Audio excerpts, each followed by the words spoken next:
पोळ्याला कर्जमाफीचा नारा, चलो मुंबईची घोषणाबाजी। पारंपरिक उत्सवात शेतकरी व मराठा समाजाच्या भावना, बैलाच्या अंगावर उमटले सामाजिक राजकीय संदेश। यंदा बैलपोळा उत्साहात साजरा झाला। यामध्ये केवळ धार्मिक आणि पारंपरिक सोहळा ठरला नाही, तर शेतकरी समाजाच्या व्यथा वेदनाचा आवाज ठरला।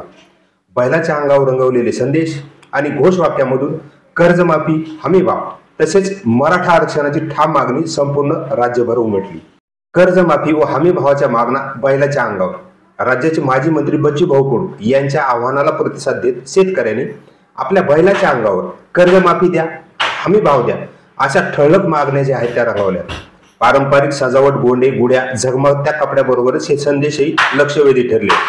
शेतकरी वर्गाच्या कर्जबाजारीपणाचा प्रश्न, बाजारातील अस्थिरता आणि हमीभावाचा अभाव या व्यथा पोळ्याच्या निमित्तानं थेट राज्याच्या कानाकोपऱ्यातच पोहोचल्या।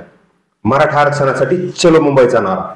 दुसरीकडे मराठा आरक्षण प्रश्नावर मनोज जरांगे पाटील यांच्या आंदोलनाला ग्रामीण भागातील बळ मिळाले। एक मराठा लाख मराठा, चलो मुंबई अशी घोषवाक्य बैलाच्या अंगावरच रंगवली होती। यामधून समाजाच्या एकजुटीचा आणि संघर्षासाठीच्या तयारीचा ठोस संदेश जो आहे तो दिला गेला। सोशल मीडियावर सजावटीची चर्चा, बैलाच्या आगळ्या वेगळ्या सजावटीचे फोटो, व्हिडिओ सोशल मीडियावर मोठ्या प्रमाणात व्हायरल होताना दिसून आले। पारंपरिक सणामध्ये सामाजिक आणि राजकीय संदेशाची सांगड घालून ग्रामीण भागातील शेतकरी व तरुणांनी याला उत्स्फूर्त प्रतिसाद दिला।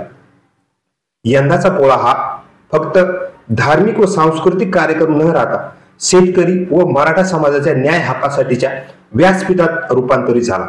गावागावात उत्साहाने शेतकऱ्याच्या व्यथा आणि समाजाच्या भावना राज्यव्यापी पातळीवर या निमित्ताने पोहोचल्या। यंदाचा पोळा हा पोळ्याला कर्जमाफी हवीच आणि चलो मुंबईचा नारा या दोन ज्या गोष्टी आहेत, या दोन गोष्टी या पोळ्याच्या सणामध्ये प्रकर्षाने जाणवल्या।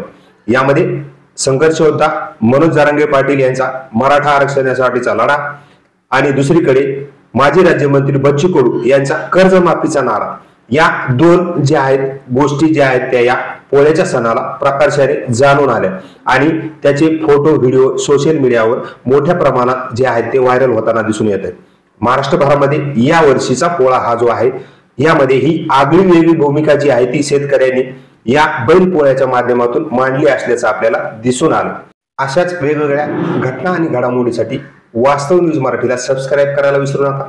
तसंच लाईक करा, कमेंट करा व शेअर करायलाही विसरू नका।